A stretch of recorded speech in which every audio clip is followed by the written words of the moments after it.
दुनिया विकासवाद के रथ पर सवार होकर भले मंगल और चांद तक पहुंचने की कवायद में लगी हो, लेकिन आज भी दुनिया में कई ऐसे रहस्य हैं जिनसे पर्दा नहीं उठ पाया है। तमाम तरीके की टेक्नोलॉजी विकसित कर ली गई है।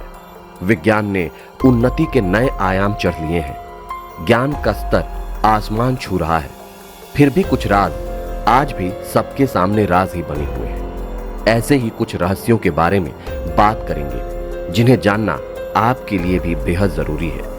तो आइए दोस्तों, आज का वीडियो शुरू करते हैं और जानते हैं कि ऐसी कौन सी बातें हैं जिनसे आज तक नहीं उठा है पर्दा।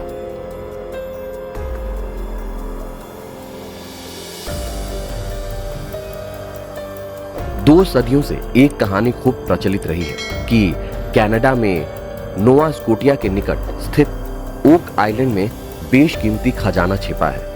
एक मान्यता है कि कैप्टन विलियम किड नामक समुद्री डाकू ने इस जगह पर अपना लूटा हुआ खजाना छुपाया था।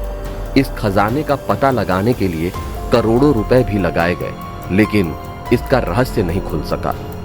बता दें कि 1975 में कुछ बच्चों को इस आइलैंड के पास कुछ चमकता हुआ दिखाई दिया था।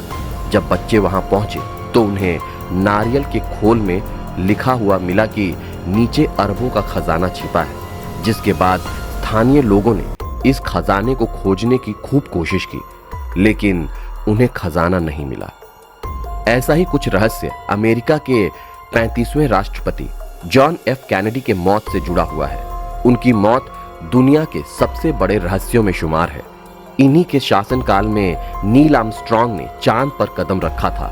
आपकी जानकारी के लिए बता दें कि 22 नवंबर 1963 को हार्वे ओसवाल्ड ने जॉन एफ कैनेडी को गोली मार दी थी, जिसके चलते उनकी मौत हो गई थी। कई लोगों का कहना है कि किसी और ने कैनेडी को ओसवाल्ड के जरिए मरवाया था। वहीं कई इतिहासकारों का मानना है कि कैनेडी की हत्या करना कोई मामूली बात नहीं थी। इसके पीछे जरूर कोई बड़ी साजिश थी। इन सब के बावजूद आज तक कैनेडी के मौत के रहस्य से पर्दा नहीं हटाया जा सका। कैनेडी के मौत से जुड़ा एक और बहुत बड़ा रहस्य ये भी है कि जिस वक्त कैनेडी को गोली मारी गई थी, उसी समय उनके आसपास एक महिला सिर पर स्कार्फ बांधे हुए दिखी थी, जो कैनेडी के बहुत नजदीक उनकी फोटोज ले रही थी। यही नहीं, जिस वक्त कैनेडी को गोली मारी गई तो चारों तरफ अफरा तफरी मच गई थी, लेकिन वो औरत फोटोज में बहुत ही शांत तरीके से दिखती है और लगातार पिक्चर्स क्लिक करती रहती है। बाद में जब FBI ने उसकी पिक्चर्स को देखा तो उसे बहुत ढूंढने की कोशिश की गई, लेकिन वो महिला आज तक कभी भी नहीं मिली। वहीं जीसस क्राइस्ट यानी ईसा मसीह का असली स्वरूप भी किसी रहस्य से कम नहीं।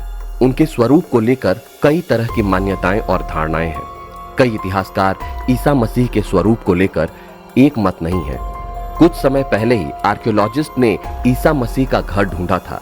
ईसा मसीह नाजरेत में पले बढ़े थे। इसको लेकर भी कई इतिहासकार सवाल उठाते हैं। ऐसे में ईसा मसीह से जुड़े कई रहस्य आज भी इतिहास की बंद पोटली में दफन है।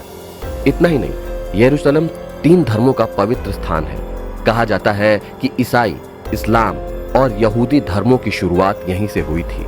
587 ईसा पूर्व पहले यहूदियों को इस पवित्र शहर पर बेबीलोन के लोगों ने हमला कर दिया था। हमले में पूरा यरूशलेम शहर तबाह हो गया था। कहा जाता है कि इसके एक पवित्र मंदिर में आर्क ऑफ कोवेनेंट रखा था, जिसके बारे में आज भी किसी को कुछ नहीं पता। मान्यता है कि आर्क ऑफ कोवेनेंट में 10 धर्मों के आदेशों की किताबें थी। कुछ लोगों का कहना है कि बेबीलोन सेना के आक्रमण होने से पहले ही इसे किसी गुप्त जगह पर छिपा दिया गया था।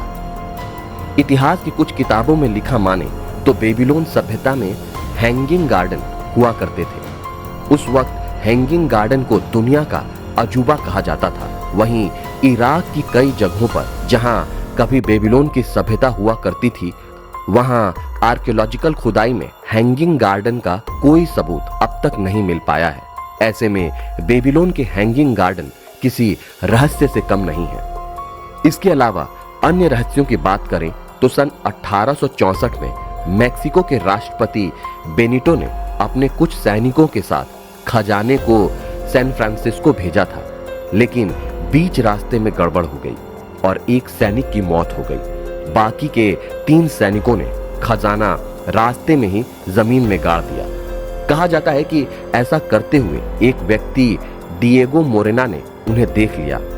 सैनिकों के जाने के बाद डिएगो ने उस खजाने को वहां से निकालकर पास ही की एक पहाड़ी के ऊपर गाड़ दिया, लेकिन उसी रात डिएगो की भी मौत हो गई, जिसके बाद आज तक उस खजाने का कोई रहस्य पता नहीं चल पाया। तो दोस्तों, ये कुछ ऐसी रहस्यमय बातें हैं जिसके बारे में जानना पूरी दुनिया चाहती है, लेकिन इन बातों पर से आज तक कोई पर्दा नहीं उठा पाया है। ऐसे में समझ नहीं आता कि विज्ञान ने ज्यादा उन्नति कर ली है या कोई अदृश्य शक्ति है जो ऐसा होने को मजबूर कर रही है।